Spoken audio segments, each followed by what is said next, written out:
This is me Purnima and welcome back to my channel Chapter Commerce. आज इस नई video के अंदर हम लोग हमारा एक न्यू चैप्टर स्टार्ट करने वाले हैं। बहुत ही इजी, बहुत ही सिंपल एंड बहुत ही इंटरेस्टिंग चैप्टर है which is final accounts with adjustment. इससे पहले हम लोगों ने जो चैप्टर किया था वो था हमारा फाइनल अकाउंट्स विदाउट एडजस्टमेंट, यानी कि उसके अंदर आप लोगों को कुछ भी एडजस्टमेंट करने की नीड नहीं थी। बेसिकली वो आप लोगों के बिजनेस का एक ट्रेलर था जिससे आप पूरे बिजनेस के बारे में पता लगाते थे कि पूरे साल बिजनेस के अंदर प्रॉफिट हुआ या फिर लॉस। ये भी कुछ उसी तरह का चैप्टर है, लेकिन ये आपके बिजनेस का ट्रेलर नहीं, आपके बिजनेस का क्लाइमेक्स है। क्या है आपके बिजनेस का क्लाइमेक्स है। इसके अंदर हम लोग क्या सीखेंगे कि आपके ईयर के अंदर कुछ एडजस्टमेंट्स करनी रह गई हैं, तो उन्हीं एडजस्टमेंट को हम लोग यहाँ पर करेंगे एंड अपना ट्रू प्रॉफिट लेकर के आएंगे। आप लोग ऑलरेडी एक बात जानते हैं, हम लोग अकाउंटिंग के अंदर, फाइनेंशियल अकाउंटिंग के अंदर कोई भी ट्रांजेक्शन कर रहे हैं, वो ट्रांजेक्शन किस बेसिस पर होती है। दो ही ऑप्शन है, या तो कैश बेसिस पर होगी या फिर एक्रूअल बेसिस पर होगी। तो हम लोग हमारे इंट्रोडक्शन के अंदर पढ़ रहे थे कि हम लोग हमारी फाइनेंशियल अकाउंटिंग के अंदर जितना भी इंट्रो पढ़ रहे हैं, जितनी भी ट्रांजेक्शन्स हम लोग रिकॉर्ड करेंगे, पोस्ट करेंगे, कुछ भी करेंगे, वो चीजें हमें करनी है एक्रूअल बेसिस ऑफ अकाउंटिंग पर। कौन सा बेसिस यूज करना है? Accrual basis of accounting. अब मुझे यहाँ पर आपसे पूरी उम्मीद है कि आप लोग इस एक्रूअल वर्ड का मीनिंग भूल गए होंगे कि ये एक्रूअल बेसिस है क्या। तो चलिए फिर यहाँ पर सबसे पहले हम लोग एक्रूअल बेसिस ऑफ अकाउंटिंग का मीनिंग ही समझ लेते हैं। एक्रूअल बेसिस ऑफ अकाउंटिंग मतलब ये होता है आपके इस ईयर से रिलेटेड चाहे कोई एक्सपेंस है चाहे कोई इनकम है, आप लोगों का अगर वो एक्सपेंस एंड वो इनकम इस ईयर से रिलेट करते हैं तो आप लोग इसी ईयर के अंदर उसको रिकॉर्ड करेंगे। क्या बोल रही हूं मैं? एक्रूअल बेसिस ऑफ अकाउंटिंग के अंदर क्या होता है कि आपका इस ईयर का एक्सपेंस हो चाहे इस ईयर की इनकम हो, आप लोग उसको रिकॉर्ड कर देंगे, चाहे आपको वो रिसीव हुई है या फिर नहीं, चाहे आपने उसकी पेमेंट की है या फिर नहीं। समझ आ रही है बात? आपको एक एग्जांपल के साथ समझाती हूँ। लाइक आपको सैलरी देनी थी अपने किसी एम्प्लॉय को, लेकिन आप लोगों ने इस साल नहीं दी। क्या बोला मैंने? आप लोगों ने एक एम्प्लॉय को सैलरी देनी थी बट आप लोगों ने इस महीने नहीं दी। तो इस तरह की चीजों के साथ हम लोग क्या ट्रीटमेंट करते हैं? सैलरी थी किस मंथ की? इसी मंथ की थी।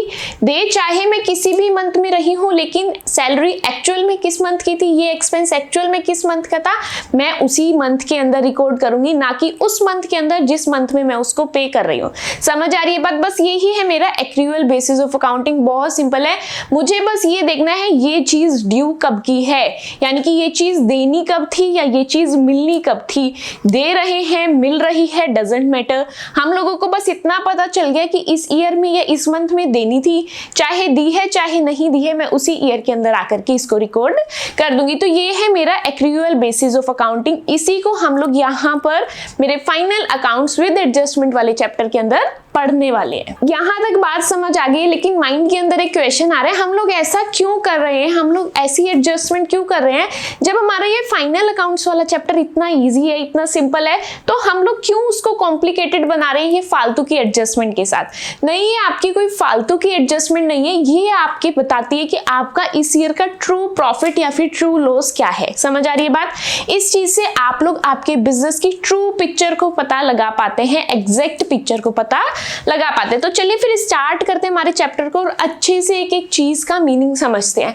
हमेशा मैं आपको एक बात बताती हूँ, किसी भी चैप्टर को स्टार्ट करने से पहले आप लोगों को उसका मीनिंग जरूर पता होना चाहिए। क्या पता होना चाहिए? उसका मीनिंग बहुत अच्छे से, बहुत ही डिटेल में पता होना जरूरी है। तो चलिए फिर सबसे पहले हम लोग बात करने वाले हैं एडजस्टमेंट इन फाइनल अकाउंट्स के मीनिंग की। अब यहाँ पर हर पॉइंट को मेरे साथ साथ रीड करेंगे, जो एग्जाम्पल्स मैं आपको दूंगी, जिन चीजों से मैं रिलेट करवाऊंगी, आपको उन्हीं चीजों को उन्हीं चीजों से रिलेट करना है ताकि चीजें आप लोगों को बहुत अच्छे से समझ में आए।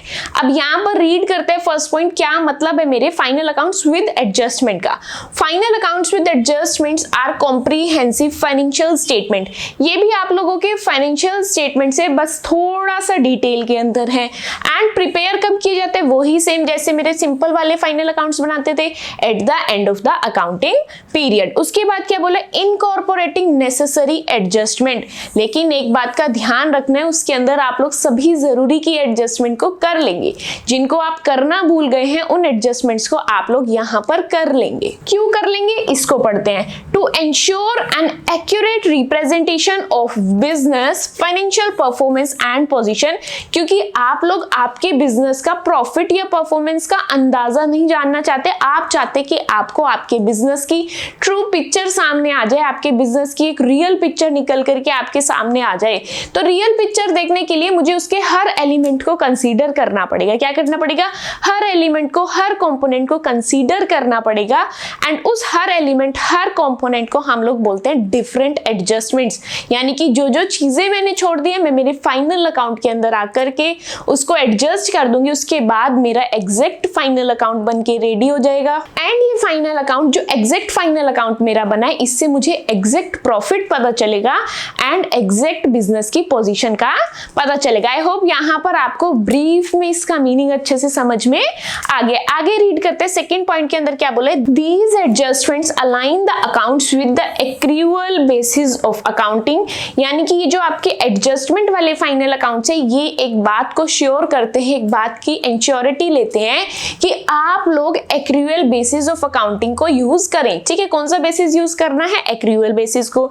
Ensuring that revenues and expenses are recognised. ये बताते हैं कि आपको चाहे रेवेन्यू हो चाहे एक्सपेंस हो, कब रिकॉग्नाइज करने हैं? इन द पीरियड दे अकर, जिस साल में वो हुए हैं, रिगार्डलेस ऑफ कैश ट्रांजैक्शन। यानी कि तब नहीं जब आपके पास से कैश जा रहा है या कैश आ रहा है, उस ईयर में आपने एक्सपेंस या इनकम को नहीं मानना है। आपने कब मानना है? जब वो अकर हुए हैं।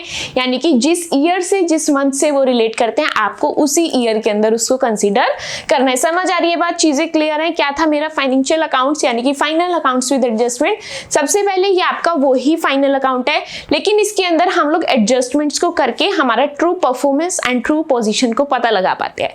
सेकेंड चीज क्या है? ये कहता है कि आप लोगों को accrual basis of accounting use करना है। यानी कि आप एक्सपेंस एंड रेवेन्यू को तब कंसीडर करेंगे जब वो हुए हैं, ना कि तब जब आपके पास से कैश जा रहा है या फिर कैश आ रहा है। समझ आ रही है बात? बहुत इजी है, बहुत सिंपल है। आगे बढ़ते हैं। ये चैप्टर बहुत इंटरेस्टिंग बनने वाला है। सिर्फ आपको वीडियो के अंदर अपना कंसंट्रेशन बनाने की जरूरत है। एक चीज और, ये वाला चैप्टर आपको और ज्यादा सिंपल लगने वाला है। क्यों? क्योंकि हम लोग इसका एक पहला पार्ट यानी कि हम लोग हमारे फाइनल अकाउंट्स विदाउट एडजस्टमेंट वाले चैप्टर को बहुत ही इजी बना करके बहुत ही अच्छे से कंप्लीट कर चुके हैं। तो छोटी मोटी एडजस्टमेंट तो हम हर चीज में कर लेते हैं। ये क्या चीज है? तो ये चैप्टर तो हमें अपने आप ही आसान लगने वाला है। चलिए, मीनिंग मैंने समझ लिया। अब माइंड में एक क्वेश्चन हमेशा आता है कि ऐसा हुआ तो क्यों हुआ, इसकी क्या जरूरत पड़ गई करने की, मैंने ऐसा क्यों किया। ये छोटे छोटे क्वेश्चंस माइंड के अंदर आते रहते हैं। तो उसी क्वेश्चन का आंसर मैं यहाँ पर करने वाली हूँ कि आप लोगों ने अगर एडजस्टमेंट की तो आप क्या चाहते थे एडजस्टमेंट करके, या फिर आप कह सकते हैं आप लोगों ने एडजस्टमेंट तो की, लेकिन एडजस्टमेंट करने की जरूरत क्या पड़ी। चलिए फिर स्टार्ट करते हैं रीड करना। यहाँ पर हम बात करने वाले objective and need of adjustment, यानी कि एडजस्टमेंट का ऑब्जेक्टिव क्या था एंड नीड क्या थी। क्वेश्चन के अंदर ऑब्जेक्टिव आ जाए, नीड आ जाए, पर्पस आ जाए, कैरेक्टरिस्टिक, एडवांटेजेस, फीचर्स, कुछ भी आ जाए, आपका आंसर सेम ही रहने वाला है। आई होप यहाँ तक आकर के आपको ये बातें तो समझ में आने लग गई है। चलिए फिर स्टार्ट करते हैं पॉइंट्स को रीड करना। फर्स्ट पॉइंट है to get information about actual profit और लॉस। पहला पॉइंट आपका कहता है आप बिजनेस के अंदर प्रॉफिट और लॉस का अंदाजा नहीं लगाना चाहते थे, आपको actual profit and actual loss जानना होता था, इसीलिए आप लोगों को एडजस्टमेंट्स की जरूरत पड़ी। समझते हैं इस पॉइंट के अंदर क्या बोला है। Through adjustments in the financial statement, we consider all accounting items which are relevant to the current financial year। यानी कि इसके अंदर हम लोग फाइनल अकाउंट्स के अंदर हर वो चीज कंसीडर करेंगे जो इस साल से रिलेट करती है, जो इस साल से बिलोंग करती है, but not recorded in the books due to any reason. लेकिन आप उन चीजों को पहले किसी भी रीजन से रिकॉर्ड नहीं कर रहे थे, या तो आप उस टाइम ये समझते थे कि ये मेरे इस साल की नहीं है, कुछ भी रीजन हो सकते हैं, आपको ये चीजें रिकॉर्ड नहीं करनी आती थी, आप करना भूल गए हैं, या फिर मेथड अब चेंज किया, कोई भी रीजन हो सकता है। लेकिन आपको क्या करना है, अगर ट्रू प्रॉफिट जानना है तो आपको क्या करना पड़ेगा, आपके फाइनल अकाउंट्स के अंदर हर रेलेवेंट इंफॉर्मेशन को लिखना पड़ेगा जो इस साल से रिलेट करती है। एंड हो सकता है वो चीजें आपने पहले ना लिखी हो। This helps us in getting the actual profit और लॉस फॉर द ईयर। इससे हम लोगों को हमारे बिजनेस का एक्चुअल प्रॉफिट या फिर एक्चुअल लॉस जानने को मिलेगा। चलिए, फर्स्ट पॉइंट समझ आ गया कि मुझे एक्चुअल प्रॉफिट या लॉस जानना होता था, इसीलिए मुझे एडजस्टमेंट्स की रिक्वायरमेंट पड़ी। नेक्स्ट क्या है, क्या सिर्फ एक्चुअल प्रॉफिट लॉस जानने से काम चल जाता? नहीं, जहां प्रॉफिट एंड लॉस की बात हो रही है वहां पोजीशन की भी बात होगी। किसकी बात होगी? पोजीशन की भी बात होगी। तो नेक्स्ट पॉइंट मेरा पोजीशन से ही रिलेटेड है, to know about the real financial position of the business. आप लोग आपके बिजनेस की एक्चुअल ट्रू पोजीशन जानना चाहते थे, इसीलिए आप लोग क्या कर रहे थे, आपके फाइनल अकाउंट्स के अंदर एडजस्टमेंट्स को कर रहे थे। रीड करते हैं इस पॉइंट्स को भी। Adjustments bring many accounting information related to assets, यानी कि आपकी जो एडजस्टमेंट्स है उसके अंदर काफी सारी इंफॉर्मेशन आपकी एसेट्स से भी रिलेटेड होती है एंड लाइबिलिटीज से भी रिलेटेड होती है। आप लोग क्या सोच रहे थे, एडजस्टमेंट सिर्फ आपकी इनकम या एक्सपेंस से रिलेटेड होगी? The answer is no. आप लोगों की एडजस्टमेंट्स एसेट्स एंड लाइबिलिटीज से भी रिलेट कर सकती हैं, which need attention while preparation the balance sheet. जिन एडजस्टमेंट को आपको कब ध्यान में रखना है, जब आप लोग आपकी बैलेंस शीट बना रहे हैं। We can only get the accurate financial position of the company if adjustment entries are passed in the balance sheet। आप लोग एक्चुअल पोजीशन तभी जान पाएंगे अगर आप लोग वो सभी एडजस्टमेंट को बैलेंस शीट के अंदर भी कर देंगे। आपके माइंड में ये चीज नहीं होनी चाहिए कि मैंने ट्रेडिंग अकाउंट में कर दी, प्रॉफिट एंड लॉस अकाउंट में कर दी, बैलेंस शीट में छोड़ देते हैं। ऐसा बिल्कुल नहीं होना है। अगर आपने उन दो अकाउंट में किए तो आप थर्ड में भी अगर करेंगे तभी आपके पास actual position and actual performance पता लग पाएगी आपके बिजनेस की। समझ आए दोनों पॉइंट? एक से मुझे एक्चुअल प्रॉफिट लॉस पता चलता था एंड दूसरे से मुझे एक्चुअल पोजीशन पता चलती थी मेरे बिजनेस की। आगे बढ़ते हैं और नेक्स्ट पॉइंट देखते हैं। नेक्स्ट पॉइंट क्या बोला है यहाँ पर? नेक्स्ट पॉइंट मेरा कहता है कि अगर आप लोग रिकॉर्डिंग करते टाइम पर आपसे कुछ मिस्टेक हो जाए, ये एक ह्यूमन बीइंग के नेचर के अंदर होता है। अगर हम किसी काम को कर रहे हैं तो उसमें मिस्टेक होने के चांसेस काफी सारे होते हैं। मिस्टेक कहीं ना कहीं किसी ना किसी चीज में हो ही जाती है।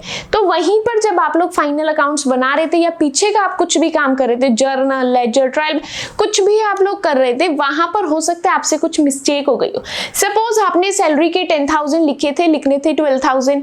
ठीक है, सैलरी के 10,000 थे, लिखने थे 12,000। तो आप यहां पर आकर कुछ एडजस्टमेंट्स भी कर सकते हैं, यानी कि आपकी मिस्टेक्स को करेक्ट भी कर सकते हैं। वहां पर आप लोग 2,000 ऐड करके एग्जैक्ट 12,000 को यहां पर शो कर सकते हैं। समझ आ रही है बात? क्या कहता है ये point? To rectify the errors found in the books of accounts. आपकी बुक्स ऑफ अकाउंट के अंदर कोई भी एरर आपको दिख रहा है, उसको आप लोग यहाँ पर आकर रेक्टिफाई कर सकते हैं, यहाँ पर आकर चीजों को ठीक कर सकते हैं।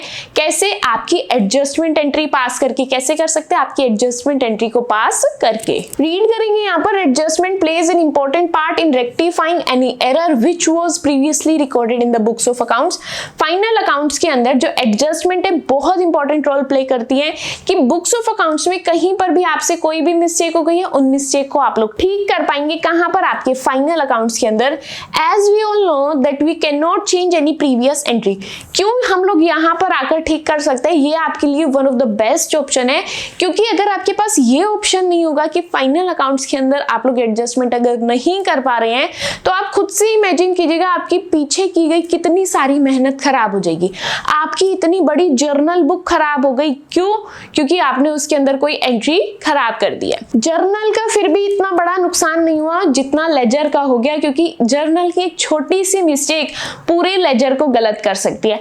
एंड अगर लेजर गलत हो गया तो ट्रायल बैलेंस भी गलत हो गया। तो ये क्या था, पूरा प्रोसेस, इतना सब कुछ आपका खराब हो जाता अगर आपको आपके फाइनेंशियल स्टेटमेंट्स के अंदर या फिर फाइनल अकाउंट्स के अंदर ये एडजस्टमेंट का ऑप्शन ना मिलता। इसीलिए आपके एरर्स को ठीक करने के लिए ये एडजस्टमेंट बहुत ही इंपॉर्टेंट रोल प्ले करती है। But can only pass a different entry to register the same effect. आपको उसके लिए एंट्री पास करनी है जिससे आपका वो सेम इफेक्ट वहां पर शो हो जाए। चलिए, ये था आपका third point. And next point क्या है, अब रीड करते हैं हमारा नेक्स्ट पॉइंट। नेक्स्ट पॉइंट क्या कहता है? To complete the incomplete transaction. हो सकता है आपने कोई ट्रांजेक्शन को इनकम्प्लीटली रिकॉर्ड किया है, तो वहां पर उसको कंप्लीट करने के लिए भी आपकी एडजस्टमेंट ही काम आती है। अगर किसी चीज को आपने आधा अधूरा रिकॉर्ड कर रखा है तो उसको कंप्लीट करने के लिए कौन हेल्प करेगा? आपकी एडजस्टमेंट एंट्री हेल्प करेगी। With the help of adjustment a rectifying entry can be passed for any partial or total omission of any accounting item. कुछ लिखना भूल गए हैं उसको भी फाइनल अकाउंट के अंदर लिख सकते हैं।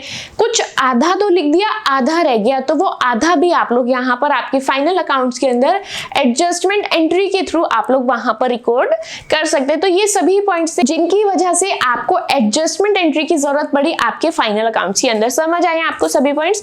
आई होप जितने चारों पॉइंट्स हम लोगों ने पढ़े हैं सभी पॉइंट्स आप लोगों को अच्छे से समझ आए हैं। एंड यहाँ पर हम लोग जल्दी से क्विक रिवीजन करते हैं, क्या क्या ऑब्जेक्टिव था, क्या क्या नीड, क्या क्या पर्पज है मेरे एडजस्टमेंट एंट्री की, adjustment entry in final accounts की। यहाँ पर सबसे पहले मैं मेरा ट्रू प्रॉफिट और लॉस जानना चाहती थी, उसके बाद ट्रू पोजीशन जानना चाहती थी मेरे बिजनेस की, उसके बाद मुझसे काम करते करते कुछ मिस्टेक होना तो बहुत कॉमन सी चीज है, तो मैं अपनी उन्हीं मिस्टेक्स को ठीक करना चाहती थी। एंड उसके बाद अगर मैं कुछ पूरा ही रिकॉर्ड करना भूल गई तो मैं उसको फाइनल अकाउंट्स के अंदर रिकॉर्ड कर पाऊं, इसलिए एडजस्टमेंट की जरूरत पड़ी। या फिर पूरा रिकॉर्ड नहीं करना भूली, आधा तो कर लिया, आधा करना रह गया, वो भी किसने हेल्प की अब मेरे को कंप्लीट करने में? मेरे फाइनल अकाउंट्स के अंदर एडजस्टमेंट्स ने हेल्प की। क्लियर है चीजें? समझ आ गई सभी पॉइंट्स ऑब्जेक्टिव के, नीड के, पर्पस के? बहुत ईजी है, बहुत सिंपल है, कुछ भी नहीं करना। आगे बढ़ते और यहाँ पर हम लोग पढ़ने वाले इफेक्ट्स ऑफ एडजस्टमेंट, यानी कि हम लोग एडजस्टमेंट तो कर रहे हैं, इससे क्या क्या इफेक्ट हमारे ऊपर पड़ेगा, हमारे बिजनेस के ऊपर पड़ेगा। सबसे पहला इफेक्ट क्या है आप लोगों का यहाँ पर रीड करेंगे, accounting for items mentioned in the trial balance will be carried out only once. जो भी आइटम्स आपके ट्रायल बैलेंस के अंदर है वो हमेशा सिर्फ एक ही बार रिफ्लेक्ट होगी। कितनी बार रिफ्लेक्ट होगी? एक ही बार रिफ्लेक्ट होगी। उसके पास चॉइस है, क्या कह रही हूं मैं, जो आइटम्स आपके ट्रायल बैलेंस में होगी। ट्रायल बैलेंस याद है क्या होता था? मेरा एक स्टेटमेंट होता था, particulars, debit column, credit column. समझ आई बात? जो आइटम मेरे ट्रायल बैलेंस के अंदर रिफ्लेक्ट होगी उसके पास एक ही ऑप्शन है। क्या है? उसके पास एक ही ऑप्शन है, या कह सकते हैं उसके पास एक ही चॉइस है। क्या चॉइस है? किसमें से उसको चूज करना है कि आप तीनों में से एक को ही चूज कर सकते हैं। चाहे तो ट्रेडिंग अकाउंट को चूज कर लो, चाहे प्रॉफिट एंड लॉस को चूज कर लो, चाहे बैलेंस शीट को कर लो। क्या है? जो चीजें मेरे ट्रायल बैलेंस के अंदर है उसके पास एक ही चॉइस है, तीनों चीजों में से उसे एक ही ऑप्शन सेलेक्ट करना पड़ेगा। क्या क्या है वो ऑप्शन? आपका trading account, profit and loss account and balance sheet, इन तीनों में से एक को ही सेलेक्ट करना पड़ेगा। वहीं पर दूसरी की बात करते हैं, accounting for items given outside the trial balance, यानी कि जो चीज आपके ट्रायल बैलेंस से बाहर होगी उसके पास दो ऑप्शन होंगे। उसके पास कितने ऑप्शन होंगे? दो ऑप्शन होंगे कि वो तीनों में से किसी भी दो जगह पर जा सकते। समझ आ रही है बात? कुछ नहीं था, बहुत सिंपल स्लाइड है ये। इसके अंदर क्या बोले, अगर कोई चीज ट्रायल बैलेंस के अंदर है तो आप लोगों के पास एक ऑप्शन है, अगर ट्रायल बैलेंस के अंदर भी नहीं है तो आपके पास दो ऑप्शन है। ऑप्शन तीनों में से ही सिलेक्ट करने हैं, trading, profit and loss and balance sheet में से। समझ आ रही है बात? चलिए आगे बढ़ते हैं। आगे यहाँ पर हमको किस चीज के बारे में बात करनी है? हमने सब पढ़ लिया, मीनिंग पढ़ लिया, जरूरत क्यों पड़ी, क्या फर्क पड़ेगा एडजस्टमेंट से। उसके बाद हम एडजस्टमेंट तो बोले जा रहे हैं, ये मेरी एडजस्टमेंट कौन कौन सी होंगी, आखिर हम लोग कितनी एडजस्टमेंट्स के बारे में यहाँ पर पढ़ने वाले हैं। सबसे पहले मैं आपको बता देती हूँ, ये जितने टॉपिक्स आपको स्क्रीन पर दिख रहे हैं इन सभी टॉपिक्स की एडजस्टमेंट को हम लोग यहाँ पर पढ़ने वाले हैं। ये सभी टॉपिक्स हम लोग यहाँ पर कवर करेंगे। एंड बात करें कि हम लोग कितनी एडजस्टमेंट पढ़ने वाले हैं, तो हम लोग पढ़ने वाले हैं 28 एडजस्टमेंट्स। कितनी एडजस्टमेंट्स की बात करने वाले हैं? टोटल 28 एडजस्टमेंट्स की हम लोग यहाँ पर बात करेंगे। ये 28 एडजस्टमेंट देख करके आपको बिल्कुल नहीं डरना, बहुत सिंपल एडजस्टमेंट है। आपको सिर्फ एक एडजस्टमेंट करनी आ जाए, सभी एडजस्टमेंट उसी से रिलेट करती हैं।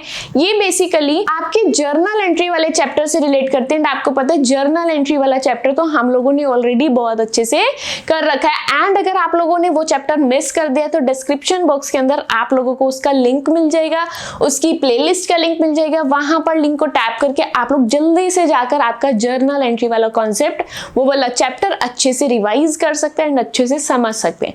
चलिए फिर मैं दो चार एडजस्टमेंट्स आपको बता देती हूँ कि हम लोग किस तरह की एडजस्टमेंट्स के बारे में यहाँ पर बात करने वाले हैं। जैसे क्लोजिंग स्टॉक के बारे में आप लिखना भूल गए, outstanding expense, prepaid expense, depreciation, accrued income, unearned income, इस तरह के काफी सारी चीजें हैं जिनकी एडजस्टमेंट्स हम लोग यहाँ पर हमारे फाइनल अकाउंट्स के अंदर करेंगे। आज इस वीडियो के अंदर हम लोग क्या चीजें पढ़ने वाले हैं? आज हम लोग 5 एडजस्टमेंट्स को कवर करने वाले हैं। कितने एडजस्टमेंट कवर करेंगे? आज हम लोग 5 एडजस्टमेंट को कवर करेंगे। तो विदाउट वेस्टिंग टाइम जल्दी से स्टार्ट करते हैं और समझना शुरू करते हैं हमारी एडजस्टमेंट्स को। आप आपको स्क्रीन पर आपकी एडजस्टमेंट नंबर 1 दिख रही है। आपकी एडजस्टमेंट नंबर 1 क्या है? Closing stock. क्या है आपकी एडजस्टमेंट नंबर 1?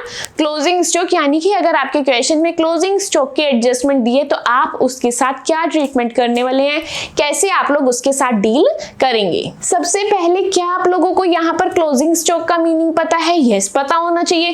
क्यों पता होना चाहिए? मुझे तो नहीं पता। अगर नहीं पता तो ये चीजें हम लोग हमारे बेसिक अकाउंटिंग टर्म्स वाले चैप्टर के अंदर बहुत अच्छे से, बहुत डिटेल में रियल लाइफ एग्जांपल्स के साथ पढ़ के आ चुके हैं। अगर आप लोगों ने वो मिस कर दिया है तो उसका लिंक भी डिस्क्रिप्शन बॉक्स में मिल जाएगा, उसको भी आप लोग जा करके लिंक पे टैप करके अपने कॉन्सेप्ट्स को रिवाइज कर सकते हैं, इस चैप्टर को भी आप लोग कवर कर सकते हैं। चलिए फिर स्टार्ट करते हैं। मैं क्विक रिवीजन कराती हूँ। क्लोजिंग स्टॉक क्या होता था? साल के आखिर के अंदर आकर के आपके पास जो ऐसा माल बचा जो बिका ही नहीं, उसको मैं बोलती हूँ क्लोजिंग स्टॉक। क्या बोल रही हूँ मैं? साल के आखिर में आपके पास जो अनसोल्ड स्टॉक बचा उसको मैं बोलती हूँ क्लोजिंग स्टॉक। यही चीज मैंने यहाँ लिखी है, the number of goods that remain unsold at the end of the financial year is called closing stock. साल के आखिर में जो अनसोल्ड स्टॉक आपके पास बचा उसको हम लोग कहते हैं क्लोजिंग स्टॉक। चलिए समझ आ गई बात। उसके बाद क्लोजिंग स्टॉक को रिकॉर्ड करने के लिए आपके पास दो ऑप्शन होते हैं कि आपको क्लोजिंग स्टॉक की वैल्यू कैसे लिखनी है। क्या ऑप्शन है? आपको जो क्लोजिंग स्टॉक है उसको रिकॉर्ड करने के लिए दो ऑप्शन होते हैं कि इन्हीं दो ऑप्शन से आप लोग आपकी क्लोजिंग स्टॉक को रिकॉर्ड कर सकते हैं। क्या है वो दो ऑप्शन? आपको या तो कॉस्ट प्राइस पर रिकॉर्ड करना है या मार्केट प्राइस पर। दो ही तरह की कॉस्ट है, कॉस्ट प्राइस और एक मार्केट प्राइस। दोनों में से जो कम होगा उस पर मैं अपने क्लोजिंग स्टॉक को रिकॉर्ड कर दूंगी। याद रहेगी ये बात। क्या बोल रही हूं मैं? क्लोजिंग स्टॉक आप लोग उस वैल्यू पर रिकॉर्ड करेंगे जिसकी वैल्यू कम होगी। अब यहाँ पर किस किस की वैल्यू की बात हो रही है? एक कॉस्ट प्राइस की और एक मार्केट प्राइस की। क्लियर हो गया? सबसे पहले मीनिंग देख लिया। क्लोजिंग स्टॉक मतलब साल के आखिर में बचा हुआ माल मेरा क्लोजिंग स्टॉक होता है। और अगर रिकॉर्ड करने की बात करें तो मैं अमाउंट वो लिखूंगी जो सबसे कम होगी। किस किस में सबसे कम होगी? कॉस्ट प्राइस में और एक मार्केट प्राइस में। समझ आ गई बात। अब यहाँ पर मैं आपको आपकी जर्नल एंट्री रिकॉल कराने वाली हूँ जो हम लोग हमारे प्रीवियस चैप्टर के अंदर बहुत अच्छे से समझ चुके हैं, जिसको मैंने आपको सिखाया था आपके ट्रेडिंग अकाउंट से करना। आपको सबसे पहले ये चीज रिकॉल होनी चाहिए, क्लोजिंग स्टॉक को मैं कहां पर लिखती थी मेरे ट्रेडिंग अकाउंट के अंदर। कहां लिखती थी मैं मेरे क्लोजिंग स्टॉक को? मेरे ट्रेडिंग अकाउंट के अंदर लिखती थी। ये पर्टिकुलर अमाउंट ये आपका ट्रेडिंग अकाउंट होता था। यहां पर मैं लिखती थी बाय क्लोजिंग स्टॉक। क्या लिखती थी? By closing stock. क्या आप लोग इससे जर्नल एंट्री कर सकते हैं? यस। आप लोगों को पता है जर्नल और लेजर की नहीं बनती। अगर क्लोजिंग स्टॉक लेजर के अंदर क्रेडिट हो रहा है तो यहाँ पर क्या होगा? डेबिट होगा। क्या होगा? यहाँ पर डेबिट होगा। इसीलिए क्लोजिंग स्टॉक यहाँ पर डेबिट है। क्रेडिट वाला स्पेस मेरे पास खाली है तो मैं क्या लिखूंगी? एड्रेस लिखूंगी। यानी कि ये सारा किस्सा कहां पर चल रहा था? मेरे ट्रेडिंग अकाउंट के अंदर चल रहा था। समझ आ रही है बात? यस। ये एंट्री हम लोग ऑलरेडी सीख चुके हैं। यहाँ पर सिर्फ मैंने आपको रिवाइज करवाया है कि आप लोगों की ये क्लोजिंग एंट्री कैसे होगी। Closing stock account debit to trading account. ये था आप लोगों का क्लोजिंग स्टॉक वाला कॉन्सेप्ट। ये तो सब कुछ पुराने जैसा था, सब कुछ जैसे हम लोग पिछले चैप्टर में कर रहे थे बिल्कुल वैसा था। अभी मैंने आपको वो ही चीज रिकॉल करवाई है। एडजस्टमेंट तो हम लोग अब पढ़ने वाले हैं। क्या करने वाले हैं? एडजस्टमेंट के बारे में हम लोग अब बात करने वाले हैं। एडजस्टमेंट कैसे रीड करनी है मेरे साथ साथ समझेंगे। If closing stock is given outside, आपको हर एडजस्टमेंट के अंदर दो ऑप्शन दिए जाएंगे। कौन कौन से दो ऑप्शन होंगे? अगर आउटसाइड है या फिर आपका इनसाइड है। कौन कौन से दो ऑप्शन होंगे? आउटसाइड का एंड इनसाइड का। अब किसका आउटसाइड एंड किसका इनसाइड? ट्रायल बैलेंस का। किसका outside and inside? Trial balance का। यानी कि यहाँ पर आपको क्या बोला गया है कि क्लोजिंग स्टॉक अगर आपको ट्रायल बैलेंस के बाहर मिलेगा तो आपने क्या करना है। एंड यहाँ पर क्या बोला है? अगर क्लोजिंग स्टॉक आपको ट्रायल बैलेंस के इनसाइड मिलेगा तो आपको क्या करना है। ठीक है, दो तरह के केसेस हम लोग यहाँ पर पढ़ने वाले हैं। सबसे पहले बात करते हैं, अगर मेरा क्लोजिंग स्टॉक आउटसाइड है मेरे ट्रायल बैलेंस के तो मैं क्या करूंगी। अभी मैंने आप लोगों को बताया पीछे एक स्लाइड में मैं आपको समझा रही थी, जो चीज आउटसाइड है आपके ट्रायल बैलेंस से उसको आप लोग दो बार रिकॉर्ड करेंगे। क्या करेंगे? उसको आप लोग दो बार रिकॉर्ड करेंगे। कहां बोली थी ये मैंने चीज? Outside two option, inside 1 option. समझ आ रही है चीज? आउटसाइड में 2, इनसाइड में 1। ऐसे ही याद नहीं हो रही चीज, कंफ्यूज हो सकते हैं तो समझो, बाहर जाने के 2 ऑप्शन है, अंदर आने का 1 ऑप्शन है। समझ आ रही है चीज? बाहर जाने के 2 ऑप्शन है एंड अंदर आने का 1 ऑप्शन है। अब इसी बात को रिलेट करके हम लोग यहाँ पर पढ़ते हैं, चीजों को समझते हैं। हम लोग बात कर रहे थे मेरे क्लोजिंग स्टॉक के एडजस्टमेंट की, तो मुझे 2 तरह की चीजें पढ़नी है, एक बाहर वाली एंड एक अंदर वाली, आउटसाइड एंड इनसाइड वाली। अब आउटसाइड मतलब बाहर जाने के 2 ऑप्शन है, यानी कि मैं यहाँ पर 2 एंट्री करूंगी। क्या कह रही हूं मैं? ये जो मेरा फर्स्ट केस है इसके अंदर आपको जो क्लोजिंग स्टॉक है ट्रायल बैलेंस के आउटसाइड दिया होगा। आउटसाइड मतलब 2 एंट्री करेंगे, आउट मतलब 2 एंट्री करेंगे।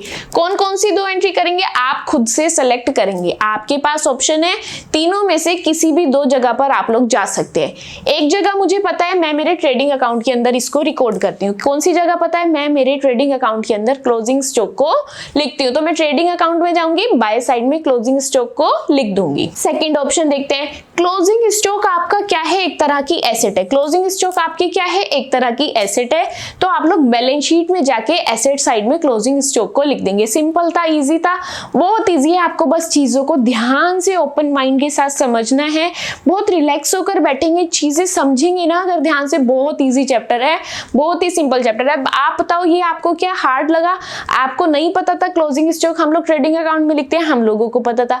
क्या आप लोगों को नहीं पता स्टॉक मेरी एसेट है? हमें ये भी पता था। बस वही मैंने आपको बताया कि 2 चीजें आपको करनी है, ट्रेडिंग अकाउंट में लिखनी है एंड बैलेंस शीट के एसेट साइड में लिखनी है। चलिए यहाँ पर मुझे एक ऑप्शन समझ आ गया कि मैं अगर ट्रायल बैलेंस के बाहर हूं, मेरे पास 2 ऑप्शन है, दोनों ही ऑप्शन में सीख चुकी। एक ट्रेडिंग अकाउंट में काम कराई और एक एसेट साइड पर अपना काम कराई। अब बात करते हैं, अगर आपका closing stock inside the trial balance है। कहां पर है? इनसाइड द ट्रायल बैलेंस है।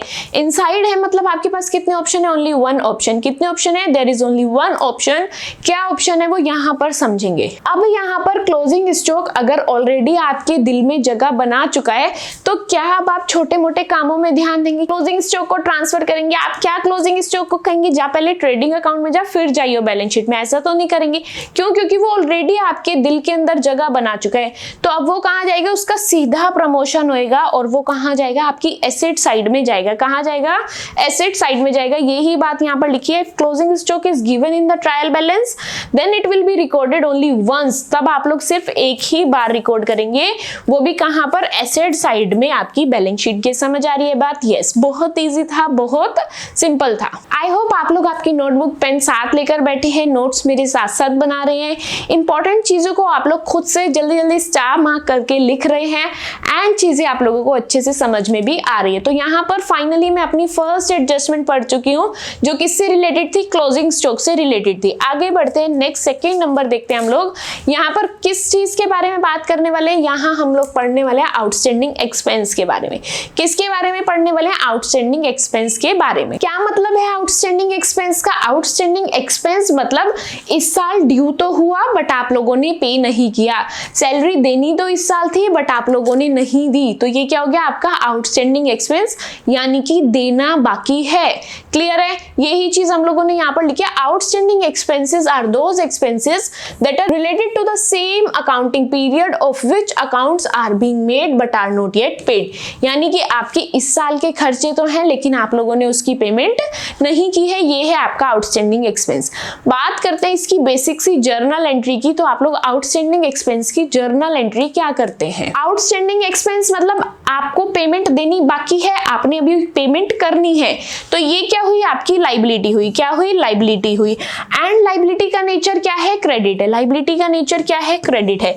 इसीलिए मैंने यहाँ पर आउटस्टैंडिंग एक्सपेंस को क्रेडिट कर दिया। क्या किया? इसीलिए मैंने मेरे आउटस्टैंडिंग एक्सपेंस को क्रेडिट कर दिया। अब देखते हैं मेरे डेबिट साइड पर क्या आएगा। आपका इस ईयर का एक्सपेंस तो है, यानी कि इस ईयर का आपका एक्सपेंस इंक्रीज हुआ है एंड एक्सपेंस आपका डेबिट का नेचर का होता है, इसीलिए यहाँ पर एक्सपेंसेस अकाउंट हम लोगों ने डेबिट किया।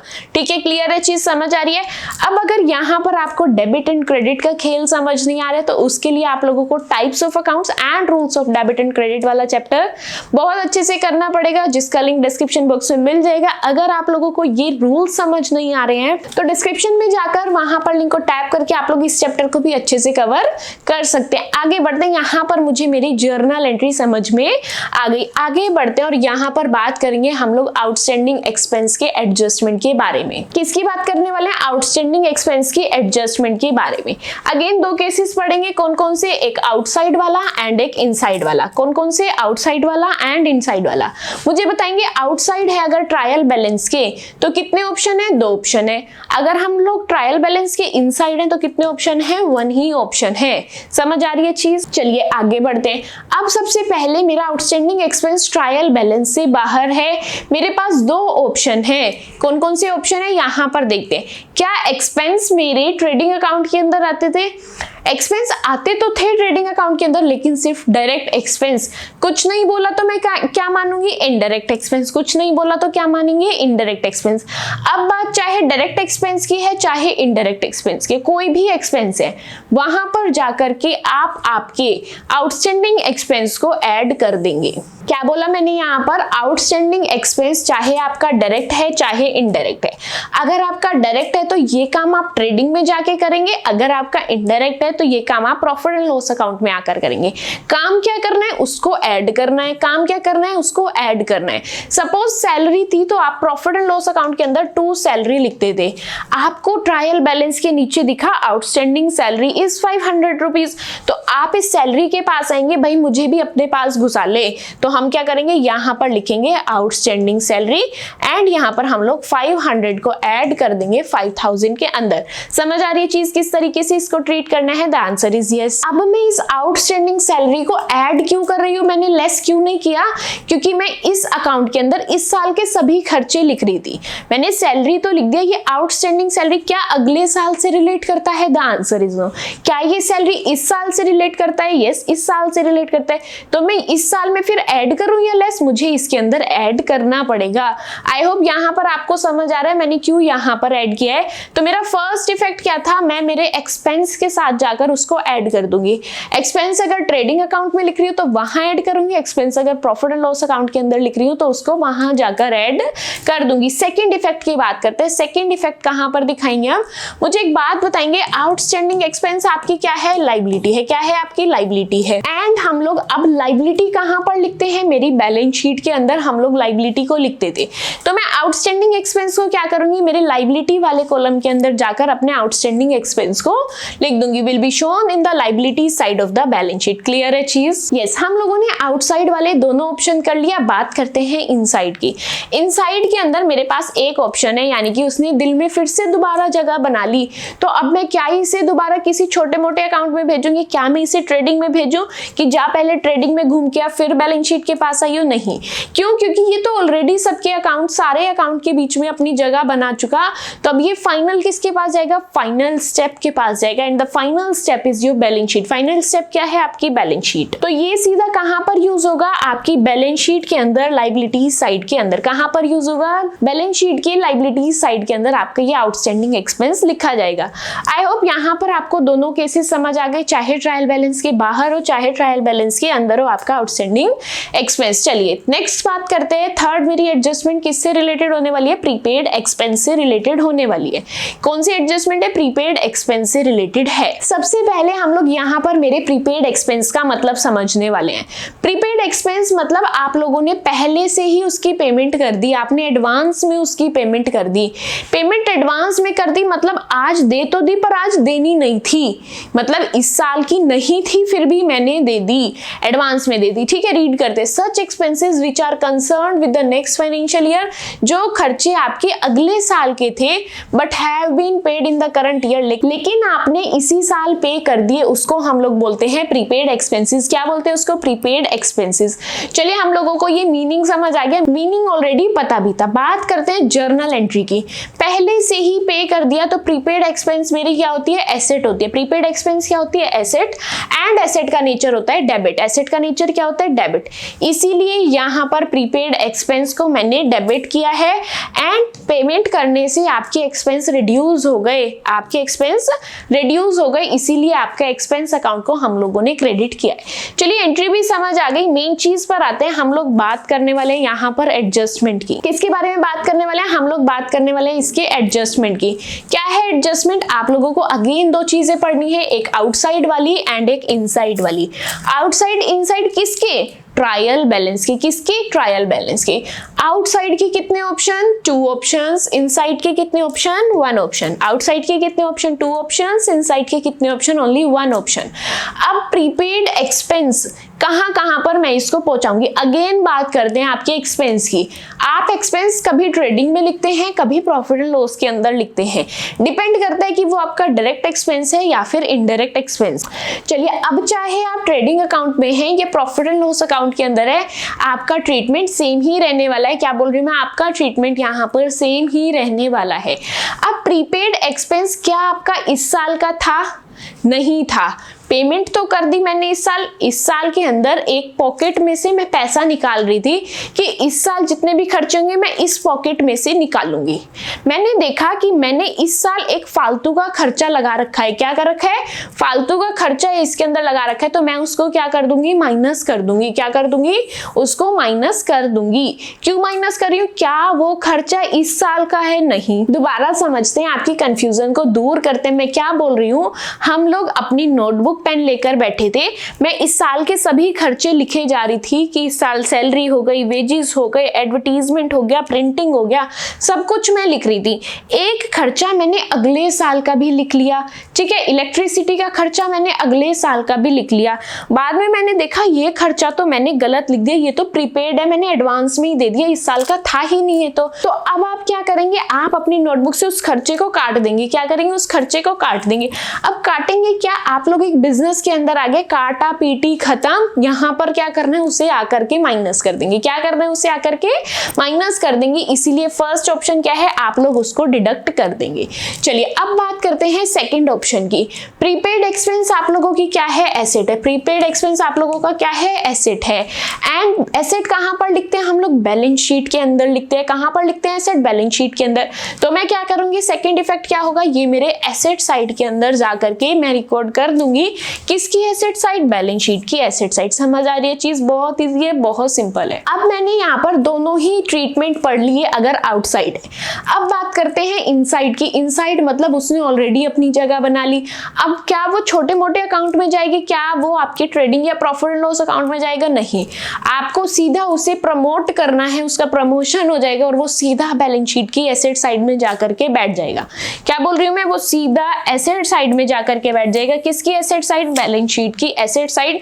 This was your treatment for the prepaid expense. समझ आ रही है? चीज बहुत इजी था, बहुत सिंपल था। नेक्स्ट बात करते हैं, नेक्स्ट क्या एडजस्टमेंट रहने वाली है। Next one is depreciation. Next one क्या है? डेप्रीसिएशन। डेप्रीसिएशन मतलब आपकी किसी भी फिक्स्ड वैल्यू के अंदर गिरावट आना, आपकी किसी भी फिक्स्ड एसेट की वैल्यू के अंदर गिरावट आने को हम लोग बोलते हैं डेप्रीसिएशन। रीड करते हैं यहाँ पर, reduction in the value of fixed asset due to wear and tear caused by continuous use और एनी अदर रीजन। किसी भी रीजन की वजह से अगर आपकी फिक्स्ड एसेट की वैल्यू के अंदर गिरावट आ रही है तो उसके लिए हम लोग टर्म यूज करते हैं डेप्रीसिएशन। बेसिक अकाउंटिंग टर्म्स वाले चैप्टर में हम लोग बहुत अच्छे से इस चीज को समझ चुके हैं। बात करते हैं जर्नल एंट्री की। डेप्रीसिएशन की मैं क्या जर्नल एंट्री करती हूँ? सबसे पहले आप लोग यहाँ पर मुझे बताएंगे कि डेप्रीसिएशन आप लोगों का क्या है? एक्सपेंस है। डेप्रीसिएशन क्या है? एक्सपेंस है। एंड एक्सपेंस का नेचर क्या होता है? डेबिट। क्या होता है एक्सपेंस का नेचर? डेबिट। इसीलिए मैंने यहाँ पर डेप्रीसिएशन को डेबिट किया है। समझ आ रही है चीज? इसीलिए मैंने यहाँ पर डेप्रीसिएशन को डेबिट किया है। अब इस डेप्रीसिएशन से क्या होता है? मेरी एसेट की वैल्यू गिर जाती है। क्या होता है? मेरी एसेट की वैल्यू गिर जाती है। और जब कभी भी मेरी एसेट डिक्रीज होती है तो हम लोग क्या करते हैं? क्रेडिट। क्या करते हैं हम लोग? क्रेडिट। इसीलिए मैंने यहाँ पर 2 फिक्स एसेट लिखा है। मेरी फिक्स एसेट को मैंने यहाँ पर क्रेडिट किया है। समझ आ रही है चीज? Depreciation account debit to fix asset. Depreciation debit इसीलिए हुआ क्योंकि वो आपका खर्चा है एंड खर्चे का नेचर डेबिट है, एंड फिक्स एसेट क्रेडिट इसलिए हुआ क्योंकि जब कभी भी आपकी एसेट डिक्रीज होगी तो वो क्रेडिट होगा। चलिए आगे बढ़ते और बात करते हैं यहाँ पर मेन चीज की, which is your adjustment related to depreciation. Again यहाँ पर हम लोग दो ही चीजें पढ़ने वाले हैं, आउटसाइड एंड इनसाइड। क्या चीजें पढ़ने वाले? Outside and inside. आउटसाइड के 2 ऑप्शंस, इनसाइड का 1 ऑप्शन। आउटसाइड के 2 ऑप्शंस, इनसाइड का 1 ऑप्शन। दोनों ऑप्शन के बारे में बात करते हैं। डेप्रीसिएशन आपका इनडायरेक्ट एक्सपेंस है। डेप्रीसिएशन क्या है? आप लोगों का इनडायरेक्ट एक्सपेंस है, इसीलिए वो हम लोग कहाँ लिखेंगे? प्रॉफिट एंड लॉस अकाउंट में। कहाँ लिखेंगे? प्रॉफिट एंड लॉस अकाउंट में। क्यों प्रॉफिट एंड लॉस अकाउंट में? क्योंकि प्रॉफिट एंड लॉस अकाउंट के अंदर हम लोग डेबिट में सभी इनडायरेक्ट एक्सपेंसेस लिखते हैं। कौन सी साइड लिखते हैं? डेबिट के अंदर हम लोग सभी इनडायरेक्ट एक्सपेंसेस को लिखते हैं। चलिए फर्स्ट मैंने ट्रीटमेंट देख लिया, सेकंड क्या है? सेकंड इसका क्या ऑप्शन है? इस डेप्रिसिएशन की वजह से क्या हुआ? आपकी एसेट की वैल्यू कम हो गई। क्या हुआ? आपकी एसेट की वैल्यू कम हो गई। एसेट की वैल्यू कम हो गई मतलब एसेट तो मैं बैलेंस शीट में लिखती हूँ, तो मैं कहाँ जाऊंगी? मेरे बैलेंस शीट में जाऊंगी। चलिए मैं बैलेंस शीट में आ गई, उसकी एसेट साइड पर जाऊंगी, उसकी एसेट साइड में आ गई। एसेट साइड में जाके एसेट की वैल्यू कम कर रहा है मतलब माइनस कर रहा है। मतलब क्या कर रहा है? माइनस कर रहा है, यानी कि डिडक्ट हो रहा है। क्या चीज डिडक्ट हो रही है? जो भी आपके डेप्रिसिएशन की अमाउंट है। समझ आ रहा है? इसका सेकंड ट्रीटमेंट क्या होगा? पहला ऑप्शन क्या था आपके पास? अगर आप ट्रायल बैलेंस के बाहर बैठे हैं, डेप्रिसिएशन अगर ट्रायल बैलेंस के बाहर है, आउटसाइड है, यानी कि 2 ऑप्शन होंगे। पहली चीज डेप्रिसिएशन आपका इनडायरेक्ट एक्सपेंस है, तो मैं प्रॉफिट एंड लॉस अकाउंट के डेबिट साइड में लिख दूंगी। दूसरी चीज, आपका डेप्रिसिएशन की वजह से फिक्स्ड एसेट की वैल्यू गिर रही है। फिक्स्ड एसेट की वैल्यू गिर रही है यानी कि बैलेंस शीट की एसेट साइड पर आ जाएंगे और अपनी एसेट की वैल्यू को गिरा देंगे। कैसे गिराएंगे? उसमें से माइनस करके। इसीलिए सेकंड ट्रीटमेंट क्या किया? बैलेंस शीट में जाकर एसेट साइड में से डेप्रिसिएशन को माइनस कर देंगे। ये था, बहुत ही सिंपल था। आगे देखते हैं, सेकंड है इनसाइड वाली चीज। अब यहाँ पर बात करते हैं, अगर डेप्रिसिएशन आपका ट्रायल बैलेंस के अंदर गिवन है तो याद रखेंगे ये जो डेप्रिसिएशन है ये इतना बड़ा नहीं हुआ कि ये सीधा बैलेंस शीट में चला जाए। क्या याद रखना है? ये भी इतना बड़ा नहीं हुआ कि ये सीधा बैलेंस शीट में चला जाए। मतलब क्या है इस चीज का? यानी कि डेप्रिसिएशन ने जगह बाकी के अकाउंट्स में नहीं बनाई। किस में जगह बनाई? एसेट में जगह बनाई। किस में जगह बनाई? एसेट में जगह बनाई। तो डेप्रिसिएशन एसेट से ऑलरेडी माइनस हो चुका। इसने किसका दिल जीतना है? अपने अकाउंट का दिल अभी जीतना है, यानी कि ट्रेडिंग अकाउंट का and profit and loss account का। तो मैं इस डेप्रिसिएशन को और कहीं नहीं ले जाऊंगी, सीधा प्रॉफिट एंड लॉस के डेबिट साइड ले जाऊंगी। कहां ले जाऊंगी? सीधा प्रॉफिट एंड लॉस के डेबिट साइड पर इसको ले जाऊंगी। समझ आ रही है चीज? क्या बोला मैंने? डेप्रिसिएशन अगर आप लोगों की ट्रायल बैलेंस के अंदर गिवन है तो यानी कि इसका मतलब आप समझ जाएंगे इस डेप्रिसिएशन ने एसेट के दिल के अंदर पहले जगह बनाई है। किसके अंदर जगह बनाई है? ये लालच में आ गया और सीधा एसेट के दिल में इसने जगह बनाई। तो क्या करना है इसको हम लोगों को बैलेंस शीट के अंदर एसेट के अंदर एडजस्ट करने की जरूरत नहीं है। ये बल्कि अकाउंट से कूद के जा रहा था, ये एसेट को देख करके लालच में आ गया और सीधा कहां पहुंच गया? बैलेंस शीट की एसेट साइड पर। तो हमने इसको मजा चखा दिया, इसको बैलेंस शीट के अंदर नहीं भेजा। कहां भेजा? प्रॉफिट एंड लॉस की डेबिट साइड में। कहां भेजा? प्रॉफिट एंड लॉस के डेबिट साइड में। आई होप ये वाली एडजस्टमेंट भी आप लोगों को अच्छे से समझ में आ गई है। नेक्स्ट देखते हैं, नेक्स्ट क्या चीज है। यहाँ पर बात करने वाले हैं एक्रियोड इनकम। एक्रियोड इनकम का मीनिंग पता है? एक्रियोड इनकम मींस आप लोगों ने अर्न कर ली है but not yet received. Earn कर ली है लेकिन आप लोगों को अभी भी रिसीव नहीं हुई है। Such an income that has been earn, जिसको आप लोग अर्न कर चुके हैं but not yet received in the current financial year, लेकिन वो इनकम आप लोगों को इस साल रिसीव नहीं हुई। लाइक आप लोग किसी कंपनी के एम्प्लॉय हैं, आपने इस महीने उनके लिए काम कर दिया लेकिन कंपनी वालों ने आपको अभी तक सैलरी नहीं दी है, तो आप माइंड में क्या सोचेंगे? कमा तो मैंने लिया, मिल चाहे अभी 2-4 दिन लेट जाएगा। समझ आ रही है चीज? ये है मेरी एक्रियोड इनकम। अब इसकी जर्नल एंट्री सीखते हैं। एक्रियोड इनकम मतलब ये मेरी क्या है? एसेट। क्या है एक्रियोड इनकम? मेरी एसेट है। एसेट का नेचर डेबिट होता है, इसीलिए यहाँ पर मैंने एक्रियोड इनकम को डेबिट किया है एंड उसकी वजह से मेरी इनकम इंक्रीज हो रही है। क्या हो रही है? मेरी इनकम इंक्रीज हो रही है एंड इनकम इंक्रीज हो रही है, इसलिए मैंने इसको यहाँ पर क्रेडिट किया है। समझ आ रही है चीज? पॉइंट समझ आ रहा है? एक्रियोड इनकम मेरी एसेट है इसीलिए डेबिट किया है एंड इनकम मेरी इंक्रीज हो रही है। क्यों इंक्रीज हो रही है? क्योंकि अर्न तो मैं कर चुकी हूं, तो उसीलिए मैंने इसको यहां पर क्रेडिट किया है। बात करते हैं इसके एडजस्टमेंट की। क्या एडजस्टमेंट करेंगे? अगेन 2 ऑप्शन है, एक आउटसाइड वाला, एक इनसाइड वाला। आउटसाइड के लिए 2 ऑप्शन है, इनसाइड के लिए 1 ऑप्शन है। देखते हैं यहां पर क्या ट्रीटमेंट करना है। अब आप लोग मुझे बताएंगे कि ट्रेडिंग अकाउंट में लिखूं मैं इनकम को, चाहे मैं प्रॉफिट एंड लॉस अकाउंट में लिखूं, किस पे डिपेंड करेगा, वो डायरेक्ट है या फिर इनडायरेक्ट है, जो भी है आप इनकम को आपके अकाउंट के क्रेडिट साइड पर लिखते हैं। ठीक है, अब आप लोगों ने अर्न तो कर ली लेकिन पैसा जोड़ा नहीं, अर्न तो कर ली पर पैसा उसके अंदर ऐड नहीं किया, अर्न की लेकिन पॉकेट में अभी पैसा नहीं डाला, डल तो जाता है तो इसी ईयर का, तो हम लोग इसको क्या करने वाले हैं, हम लोग इसको ऐड करेंगे। ठीक है, कहां पर ऐड करेंगे, हम लोग क्रेडिट साइड पर ऐड करेंगे, चाहे वो ट्रेडिंग अकाउंट के अंदर बात कर रहे हो, चाहे वो लोग प्रॉफिट एंड लॉस अकाउंट के अंदर बात कर रहे हो। मैंने पहला ट्रीटमेंट कर लिया। दूसरी चीज, ये एक्रूड इनकम मेरी क्या है, एसेट है। क्या है, ये मेरी एसेट है, तो मैं इसको कहां लिखूंगी, मेरी बैलेंस शीट के अंदर जाके, कहां पर जाके, बैलेंस शीट के अंदर जाके एसेट साइड पर इसको लिख दूंगी। ये मेरा पहला ट्रीटमेंट कंप्लीट हो गया। अब बात करते हैं, अगर आपको ये एक्रूड इनकम आपके ट्रायल बैलेंस के अंदर मिलती है तो क्या ट्रीटमेंट होगा। इसके अंदर वो भी सबके दिल में जगह बना चुका है, सीधा किसके पास जाएगा, बैलेंस शीट के पास जाएगा, सीधा किसके पास जाएगा, बैलेंस शीट के पास जाएगा, एंड वो एसेट है तो एसेट की साइड जाकर के हम उसको लिख देंगे। क्या बोल रही हूं मैं, सीधा एसेट की साइड जाकर के उसको लिख देंगे। आप लोग एक शॉर्ट ट्रिक बताती हूँ, आप कहेंगे मुझे डेप्रीसिएशन का कैसे पता चला कि वो बैलेंस शीट में नहीं प्रॉफिट एंड लॉस में जाएगा, कंफ्यूजन हो रही है, माइंड में क्वेश्चन अराइज हो रहा है, तो मैं आपको बता देती हूँ। हम लोग एक शॉर्ट ट्रिक है, 90% केसेस में काम आएगी, लेकिन 10% केसेस ऐसे जहां पर वो ट्रिक आप लोगों को काम में नहीं आएगी, लेकिन 90% में क्या बुराई है, ट्रिक को सीख लेते हैं। जितनी चीजें आपकी accrued, outstanding, prepaid, unearned, advance इस तरह की होंगी, वो चीजें सीधा बैलेंस शीट में आएंगी। क्या बोला मैंने, जो चीजें आपकी accrued, outstanding, prepaid, advance, unearned इस तरह की होंगी वो सीधा बैलेंस शीट में आएंगी। अब क्या ये डेप्रीसिएशन इनमें से किसी से रिलेट करता था, नहीं करता था, तो उसको बैलेंस शीट में भी जगह नहीं दी। ये आपकी शॉर्ट ट्रिक है, छोटी सी, काम आए तो इसको जरूर यूज करना। एंड 90% केसेस में आई एम श्योर ये आपको काम में भी आने वाली है।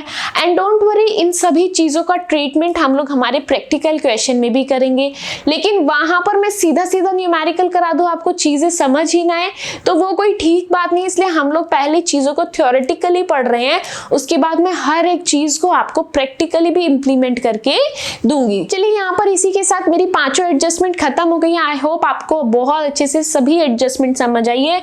जल्दी से क्विक रिवीजन कर लेते हैं और देखते हैं हम लोगों ने क्या क्या एडजस्टमेंट पड़ी है, क्या क्या उसका ट्रीटमेंट किया है। सबसे पहले हम लोगों ने बात की थी मेरे क्लोजिंग स्टॉक की एडजस्टमेंट की।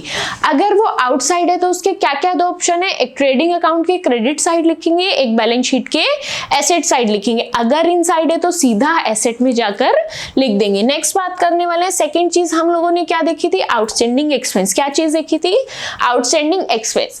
पहला ट्रीटमेंट मैं मेरे एक्सपेंस में जाके ऐड करूंगी, सेकेंड ट्रीटमेंट लाइबिलिटी में जाकर के लिख दूंगी। कब, अगर वो आउटसाइड है, अगर इनसाइड है तो सीधा लाइबिलिटी में जाकर लिख दूंगी। नेक्स्ट हम लोगों ने क्या देखा था, प्रीपेड एक्सपेंस। प्रीपेड एक्सपेंस मतलब एडवांस में दे दिया। अगर वो आउटसाइड है तो क्या 2 बातें होंगी, मैं मेरे एक्सपेंस से जाकर माइनस कर दूंगी एंड एसेट साइड में जाकर उसको लिख दूंगी। वहीं पर अगर वो इनसाइड है तो उसने जगह अपनी बना ली है तो वो सीधा बैलेंस शीट की एसेट साइड में जाकर के हम लोग उसे लिख देंगे। फोर्थ हम बात कर रहे थे डेप्रीसिएशन की। डेप्रीसिएशन का मतलब क्या है, ये आपका इनडायरेक्ट एक्सपेंस है तो प्रॉफिट एंड लॉस की डेबिट साइड लिखेंगे। एंड दूसरी चीज, आप लोग एसेट में से जाकर के डेप्रीसिएशन के अमाउंट को माइनस कर देंगे आपकी बैलेंस शीट के अंदर। वहीं अगर इनसाइड की बात करें तो डेप्रीसिएशन को बैलेंस शीट वालों ने भी जगह नहीं दी, तो बेचारा दयालु एक ही था हमारा प्रॉफिट एंड लॉस अकाउंट, उसने जगह दे दी हमारे डेप्रीसिएशन को। और नेक्स्ट लास्ट हम लोगों ने पढ़ा है एक्रूड इनकम के बारे में। एक्रूड इनकम मतलब आप लोग आपकी इनकम के अंदर जाकर के उसको ऐड कर देंगे एंड वो आपकी एसेट है तो सीधा बैलेंस शीट की एसेट साइड में लिख देंगे। ये दोनों चीजें कब करनी है, जब आउटसाइड हो, इनसाइड होगा तो सीधा एसेट के अंदर हम लोग लिखेंगे। उसके बाद मैंने आप लोगों को एक शॉर्ट ट्रिक बताई है कि एक्रूड, आउटस्टैंडिंग, एडवांस, अनअर्न्ड इस तरीके से रिलेटेड होगी तो वो उसको सीधा बैलेंस शीट जगह दे देगी। लेकिन इसके अलावा कोई अलग तरह का खर्चा होगा तो उसको बैलेंस शीट भी जगह नहीं देगी। उसके लिए दयावान कौन बनेगा, उसके लिए दयावान हमारा प्रॉफिट एंड लॉस अकाउंट बनेगा। तो ये सभी 5 एडजस्टमेंट एडजस्टमेंट हम लोगों ने आज की वीडियो के अंदर कवर की है। डोंट वरी, सभी एडजस्टमेंट को हम लोग इतना ही इजी, इतना ही सिंपल बना के सभी 28 एडजस्टमेंट को कब कंप्लीट कर लेंगे आप लोगों को पता भी नहीं चलेगा। बस आप लोगों को क्या करना है, नोट्स मेरे साथ साथ बनाने हैं, चीजों को मेरे साथ साथ समझना है, की पॉइंट्स को आप लोग साथ साथ ही मार्क करके लिखते रहेंगे। आई होप ये सभी एडजस्टमेंट्स आप लोगों को अच्छे से समझ में आई है। स्टिल आप लोगों को किसी भी एडजस्टमेंट के अंदर कोई भी डाउट है, आप लोग मुझसे कमेंट सेक्शन के अंदर पूछ सकते हैं, ताकि वहां पर मैं आप लोगों के डाउट्स को सॉल्व कर दूं। साथ ही आज की वीडियो के अंदर हम लोगों ने जितना भी पढ़ा है, इसके नोट्स आप लोगों को टेलीग्राम चैनल पर मिल जाएंगे एंड टेलीग्राम चैनल का लिंक आप लोगों को डिस्क्रिप्शन बॉक्स में मिल जाएगा। वहां पर लिंक को टैप करके टेलीग्राम चैनल पर जा करके आप लोग आपके नोट्स को डाउनलोड कर सकते हैं एंड वहां पर आपके कॉन्सेप्ट्स को रिवाइज कर सकते हैं। साथ ही अगर आप लोगों को basic accounting terms, types of accounts and rules of debit and credit, इस तरह के चैप्टर्स अगर आप लोगों ने अभी तक नहीं किए हैं तो डिस्क्रिप्शन बॉक्स के अंदर उनकी प्लेलिस्ट का लिंक भी मिल जाएगा। वहां पर लिंक को टैप करके आप लोग उसकी प्लेलिस्ट यानी कि उन चैप्टर्स को भी अच्छे से कवर कर सकते हैं। आज की शॉर्ट ट्रिक पसंद आई है, कॉन्सेप्ट्स अच्छे लगे, चीजें अच्छे से समझ आई है तो आप लोग आपका रिव्यू मुझे कमेंट सेक्शन के अंदर जरूर बताइएगा। साथ ही वीडियो पसंद आई है तो please don't forget to like my video and subscribe to my channel which is Chapter Commerce. That's it for today's video. मिलते हैं आपसे नेक्स्ट वीडियो के अंदर। Till then bye bye.